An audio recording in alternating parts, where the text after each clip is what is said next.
What does the inside of a $500 million yacht look like? Saudi Prince Salman didn't just buy a yacht, he built a floating flex, 7 swimming pools, a room where snow falls from the ceiling, a personal submarine. But here's the wild part. The most expensive thing on this floating palace isn't even the yacht itself. The impulse buy that broke records. So, there's this yacht called the Serene, and honestly, calling it a yacht feels a bit like calling the Taj Mahal a nice house. We're talking about 134 meters of pure floating excess, built by the Italian shipyard Fincantieri back in 2011 for a Russian vodka tycoon named Yuri Shifler. Now, Scheffler, for those who don't spend their weekends reading Forbes, is the guy behind the SPI group, which means he's basically the reason your local bar has Stolichnaya on the shelf. The man commissioned this nautical masterpiece for somewhere around 300 million euros, which sounds like a lot of money because it absolutely is a lot of money. But here's where the story gets interesting. And by interesting, I mean absolutely bonkers in the way that only stories involving obscene wealth can be bonkers. The year is 2014, and Microsoft co-founder Bill Gates, a man who could probably buy a small country if he felt like it, decides he wants to take his family on a nice vacation. And when you're Bill Gates, a nice vacation doesn't mean booking a suite at the Marriott. No, Bill Gates chartered the Serene for $5 million per week to cruise around Porto Cervo in Sardinia. $5 million per week. Let that sink in for a moment while you think about your own vacation budget. Now, Gates apparently loved this boat so much that rumors started swirling about him potentially purchasing it outright. Makes sense, right? He's already paying what most people would consider a lifetime's worth of mortgage payments just to borrow the thing for 7 days. Why not just buy it and save yourself the rental hassle? But here's the thing about being one of the richest people on Earth. Sometimes you're not actually the richest person in the room, or in this case, the richest person eyeing the same extremely expensive floating palace. Enter Mohammed bin Salman Al Saud, better known as MBS, the Crown Prince of Saudi Arabia. In the summer of 2015, MBS was vacationing in the south of France when he spotted the Serene anchored somewhere picturesque. And something about that boat must have spoken to him on a spiritual level, because what happened next defies all conventional understanding of how major purchases work. Most people, when they see something expensive they want, might go home and think about it. They might consult their accountant, talk to their spouse, maybe sleep on it for a few nights. They might weigh the pros and cons, consider the maintenance costs, wonder if they really need another massive, depreciating asset. MBS did none of those things. Instead, he dispatched an aide to negotiate the purchase immediately. And by immediately, I mean the kind of immediately that suggests time is a construct that only applies to people who can't wire $400 million on a whim. The deal was structured as a single wire transfer because apparently when you're buying a super yacht the size of a small cruise ship, you don't bother with payment plans. Reports vary on the exact purchase price, with some sources citing $458 million and others going as high as $500 million or even $600 million when you factor in additional features and the general haziness that surrounds transactions of this magnitude. But regardless of which number you believe, we're talking about a price tag that would make most national budgets nervous. And poor Yuri Shifler, the guy who spent years commissioning this vessel, who probably had sentimental attachment to every custom fitting and design choice, he was asked to vacate promptly, which is the polite way of saying the Saudi prince wanted his new toy right now, and Scheffler needed to grab his toothbrush and find somewhere else to be. To be fair to MBS, he did pay Scheffler handsomely for his troubles. The Russian billionaire walked away with a profit exceeding $250 million over his original construction costs. So, it's not like he was left destitute on some French dock. But still, imagine being essentially evicted from your own super yacht because a prince decided he liked the cut of your jib,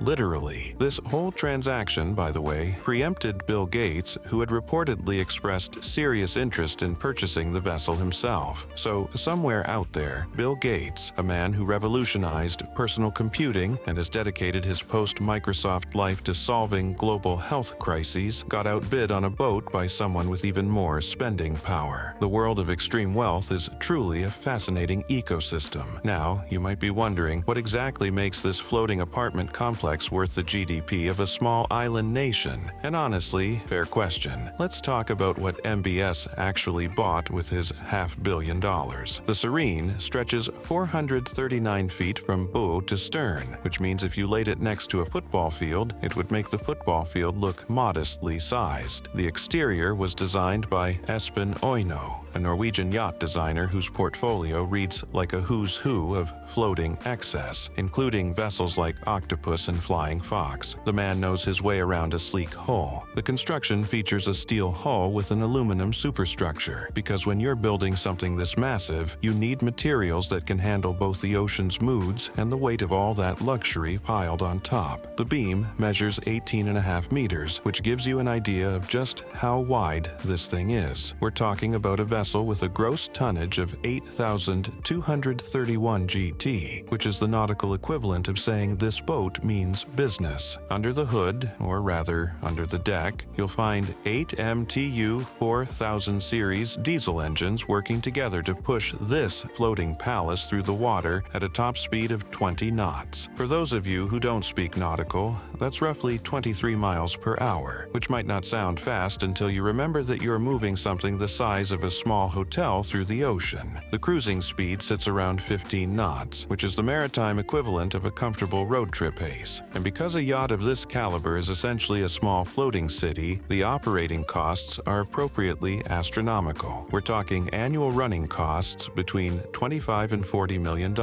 covering everything from fuel to crew salaries to the maintenance required to keep all those high-tech systems functioning properly. That's the kind of money most businesses would kill to have as revenue, and it's just the cost of keeping the lights on aboard the Serene. The yacht isn't available for charter or sale, which makes sense when you consider that MBS didn't buy it to make money. He bought it because he wanted it, and when you're the de facto ruler of one of the world's wealthiest nations, wanting something and having something are essentially the same thing. But here's where the story takes a turn that involves actual snow falling from the ceiling in the middle of the ocean, because apparently normal rich person amenities just weren't going to cut it. A palace that floats on water. The interior of the Serene isn't just luxurious in the normal sense of the word. It's luxurious in the sense that makes you question whether the designers were actively trying to one-up every other super yacht in existence. And honestly, based on the features, they probably were. We're looking at 7 decks spanning 4,500 square meters of interior space, which translates to roughly 48,000 square feet of pure floating opulence. The design work came from Raymond Langton Design, a British firm that specializes in making the impossible seem merely very expensive. Led by designer Pascal Raymond, the aesthetic throughout the vessel emphasizes a sophisticated blend of cream and dark tones, with wooden fixtures that probably cost more than most people's houses. There are symmetrical circle motifs on floors and ceilings, creating this harmonious visual flow that makes you feel like you're walking through an extremely well-funded art installation rather than a boat. The lighting systems are designed to create seamless ambiance day or night, because on a yacht of this caliber, mood lighting isn't a luxury, it's a requirement. Floor-to-ceiling windows provide panoramic ocean views in key areas, so you can stare contemplatively at the sea while contemplating just how much money it costs to stare contemplatively at the sea from this particular vantage point. For accommodation, the Serene can host up to 24 guests in 12 opulent staterooms, and when I say opulent, I mean the kind of opulent where each room probably has more amenities than most hotels. The breakdown includes one master suite that's essentially an owner's deck unto itself, complete with a private swim platform, personal lift, and private deck access. Because why walk when you can have your own elevator on your boat? Beyond the master suite, there's one VIP cabin, 3 twin cabins, and 7 double staterooms, all featuring private decks. The owner's suite specifically includes a California king bed, walk-in dressing room, ensuite bathroom, private terrace hot tub, and a lift connecting to a sea cabin below. It's essentially a luxury apartment that happens to be surrounded by ocean.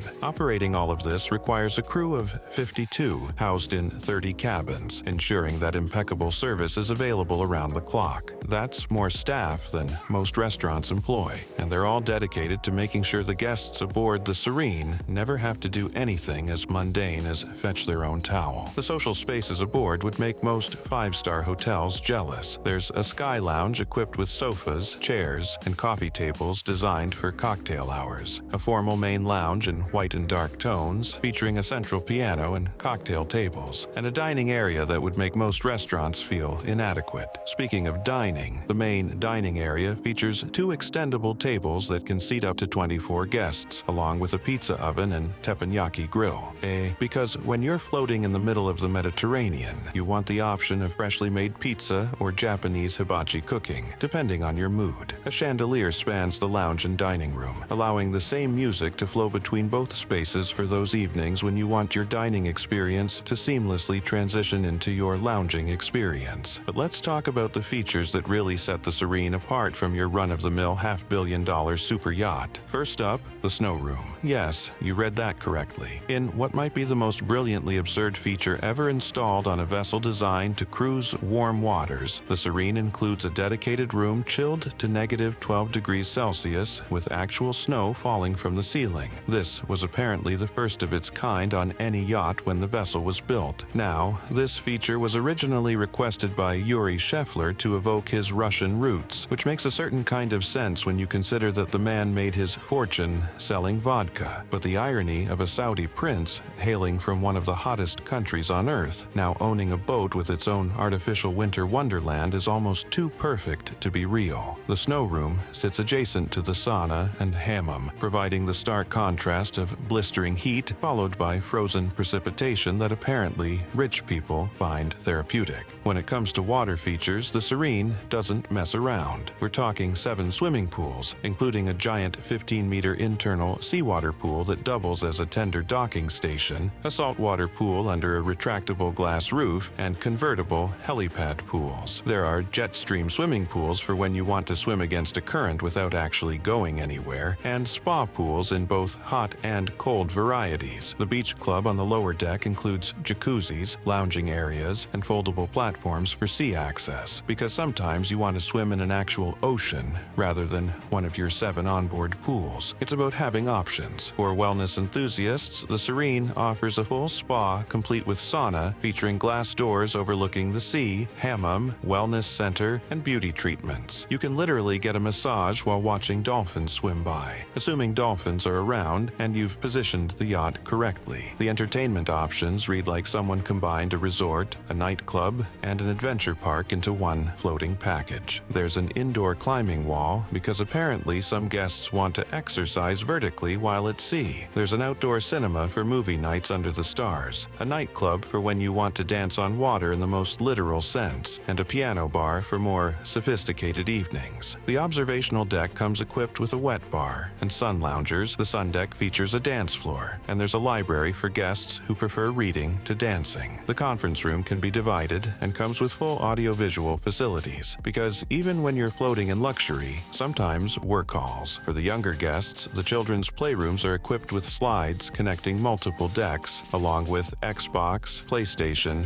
and a climbing wall. So the kids can quite literally slide from one floor to another while their parents are getting massages and sipping cocktails poolside. It's a family yacht after all. One of the most unusual spaces aboard is the Nemo Room, an underwater viewing lounge located on the double bottom deck. The room is finished in copper plate to evoke the aesthetic of an ancient submarine interior, complete with underwater viewing ports that let you observe marine life from the comfort of what feels like a Captain Nemo fever dream. It's themed, it's dramatic, and it's exactly the kind of thing you'd expect from a yacht that has its own snow room. For aviation needs, the Serene features 2 helipads, with one convertible to a pool or dance floor depending on whether you need to land a helicopter or host a party. The yacht includes a hangar and carries a Eurocopter EC-145 helicopter valued at approximately $5.5 million, because sometimes you need to leave your boat without actually touching the water. And for underwater exploration, there's a GSE Trieste VAS 525/60 all-electric submarine that can dive to 160 meters and carry 5 people, valued at around $2.5 million. So if you get bored of the pools, the snow room, the cinema, the nightclub, the climbing wall, the spa, and the 7 decks of luxury, you can always take a submarine to the ocean floor. The collection of tenders and water toys toys is appropriately exhaustive, including Pasco tenders in both 10-meter and 7.4-meter sizes, Southern Ocean limos at 9 meters, and sports fishing boats. There's full diving support with compressors and nitrox, plus kayaks, inflatables, water skis, wakeboards, and fishing gear. Whatever water activity you can imagine, the Serene probably has the equipment for it stored somewhere in its massive belly. But wait, because owning the world's most expensive yacht apparently wasn't enough. The story of the Serene took an even more dramatic turn when MBS decided to add one more item to his collection, something that would make the yacht itself look like pocket change. The missing masterpiece and a fleet of floating fortune. In November 2017, a somewhat battered painting attributed to Leonardo da Vinci sold at Christie's auction house for a jaw-dropping $450.3 million, shattering every record for artwork sold at auction. The painting was Salvator Mundi, meaning Savior of the World, depicting Christ in Renaissance attire, raising his right hand in blessing while holding a transparent crystal orb in his left. The buyer's identity was initially mysterious, with the purchase made through a proxy bidder, but investigations, including work by journalists and art world insiders, eventually revealed that the buyer was none other than Mohammed bin Salman. So now we have a Saudi prince who impulse bought a $500 million yacht and then followed it up by purchasing the most expensive painting ever sold at auction. The combined value of just these two acquisitions exceeds $900 million, and that's before you factor in the helicopter, the submarine, the operational costs, or any of his other known assets. But here's where the story gets genuinely strange. After the record-breaking sale, the Salvator Mundi essentially disappeared. The painting that cost nearly $500 million vanished from public view, fueling rampant speculation about its whereabouts and condition. Then came the reports. According to sources including art dealer Kenny Schachter writing for ArtNet, the painting had allegedly been flown to MBS's super yacht Serene shortly after purchase. Yes, the most expensive painting ever sold was reportedly displayed on a cabin wall of a boat floating somewhere in international waters. The art world collectively gasped. Concerns immediately arose about environmental risks like humidity and temperature fluctuations potentially damaging the fragile 500-year-old panel. After all, the Salvator Mundi is painted on walnut wood, which is notably sensitive to environmental changes. Storing it on a yacht, even an extremely fancy yacht, seemed like a preservation nightmare. The painting reportedly remained aboard the Serene until late 2020, when the yacht underwent maintenance at a Dutch shipyard. At that point, the masterpiece was moved off the vessel. Latest reports indicate it is now in secure storage in Geneva, Switzerland, awaiting display in a future major museum in Riyadh that's being positioned as Saudi Arabia's answer to the Louvre. No public viewing has occurred since 2017, fueling ongoing mystery and speculation about both the painting's condition and its owner's intentions. The online reaction to all of this has been predictably mixed. Reddit threads in communities like r/boats and ar/news highlight the yacht's scale and cost, with users marveling at the $500 million price tag and linking it to MBS's other assets, including a $300 million French chateau. Discussions on r/World News and r/Leonardo da Vinci focus on the Salvator Mundi being aboard the yacht, with speculation about the painting's authenticity and MBS's motives. Some view it as a status symbol, others as part of alleged corruption, and still others simply marvel at the audacity of storing a Da Vinci on a boat. In r/Saudi Arabia, users discuss MBS's lavish spending on yachts amid public austerity measures in the kingdom, calling it emblematic of royal excess. The contrast between the Crown Prince's personal expenditures and his Vision 2030 reforms, which include belt tightening for ordinary citizens, hasn't gone unnoticed. Quora threads question whether such acquisitions indicate corruption or ties to global elites, with some pointing out that MBS bought the yacht while simultaneously cutting public spending by 70% in certain sectors. On X, formerly Twitter, posts emphasize the yacht's opulence, with users sharing photos and documents related to the 2015 sale. Some take satirical jabs believes at using the yacht to fight corruption in the seas, while others simply gawk at the combination of yacht and art values exceeding $1 billion. But the Serene isn't MBS's only yacht, because when you're a crown prince with access to essentially unlimited resources, one super yacht is apparently just the beginning. His fleet also includes the Pegasus 8, a 78.6-meter vessel that he acquired in 2015, the same year he bought the Serene. The Pegasus 8 was purchased from American construction tycoon Ronald Tudor and had previously been owned by Mexican telecom magnate Carlos Peralta under the name Princess Mariana. Originally built in 2003 by Royal Den Ship in Denmark, the Pegasus 8 is smaller than the Serene, but still commands an estimated value of around $120 million.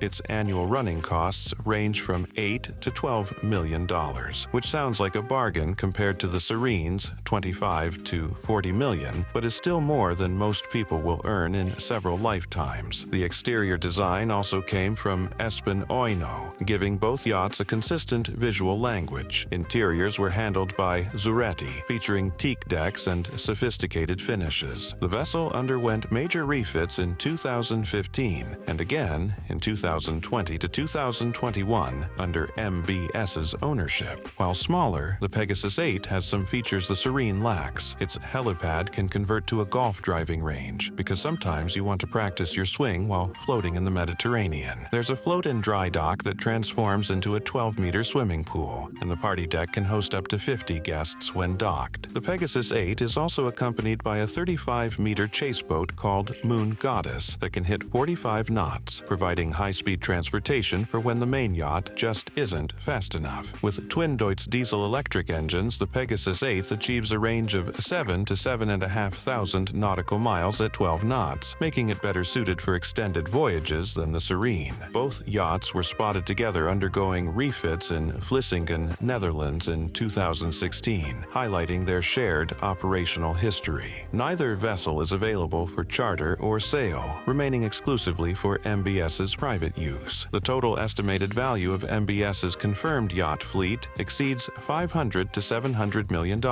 with annual running costs in the tens of millions. And unlike Russian oligarch yachts that have been seized under Western sanctions since 2022, MBS's vessels remain unaffected given their Saudi ownership. The Serene has had its share of incidents over the years. In 2017, the yacht ran aground in the Red Sea near Sharm el-Sheikh, Egypt, due to a navigational error and propulsion failure. The grounding caused damage to the bulb, bow, and hull, leaving the vessel bow up on rocks before being recovered and repaired. It was an embarrassing moment for a yacht of this caliber, though the damage was ultimately fixed. As of the latest tracking data from September 2025, the Serene was positioned in Vlissingen at the Slowhaven Schelde Group facility in the Netherlands, with its navigational status showing as stopped, possibly undergoing another refit or maintenance period. The vessel is currently out of AIS range, indicating it may be in a remote or powered-down state, which isn't unusual for high-profile yachts that prefer discretion. Meanwhile, the Pegasus 8 was last reported moored in the East Mediterranean, with its last known arrival in Valletta, Malta, on September 3, 2025. Its AIS signal remains active, showing it as stationary with a draft of 4.7 meters. MBS's ownership of the Serene was confirmed through Dutch court documents and media reports, including a 2016 New York Times article that named him as the buyer. The transparency was unusual for royal acquisitions, which typically prefer anonymity. The yacht flies under the Cayman Islands flag with IMO number 1010090, a common choice for vessels owned by individuals who prefer favorable regulatory environments and privacy protections. When you step back and look at the full picture, the Serene represents something more than just a boat or even just extreme wealth. It's a floating symbol of a particular moment in global economics, where oil money transformed into assets of almost unfathomable luxury, where impulse purchases exceeded the GDP of small nations, and where masterpiece art could disappear onto a yacht for years with barely any public accountability. Mohammed bin Salman didn't just buy a super yacht. He bought a 439-foot statement about the nature of modern power, about who gets to have nice things and just how nice those things can be when money is essentially no object. The Serene continues sailing the world's oceans, its 7 swimming pools perpetually filled, its snow room perpetually snowing, its crew of 52 perpetually ensuring that everything remains impeccable. Somewhere in Geneva, a Da Vinci painting waits for its eventual public debut in a museum that doesn't yet exist, and somewhere in the Mediterranean, another super yacht bobs gently at anchor, its helipad-turned golf range ready for whenever its owner feels like hitting a few balls into the sea. It's a lifestyle so far removed from ordinary experience that it barely seems real. But the documents are there, the photographs exist, the tracking data confirms the locations. This isn't fantasy. This is just what the top of the pyramid looks like when the pyramid is built on centuries of accumulated wealth and the strategic good fortune of sitting on massive oil reserves. The Serene isn't just inside Saudi Prince Salman's portfolio of expensive toys, it's perhaps the ultimate expression of what unlimited resources can create when filtered through human desire for comfort, beauty, and the ability to snow on yourself in the middle of the ocean just because you can.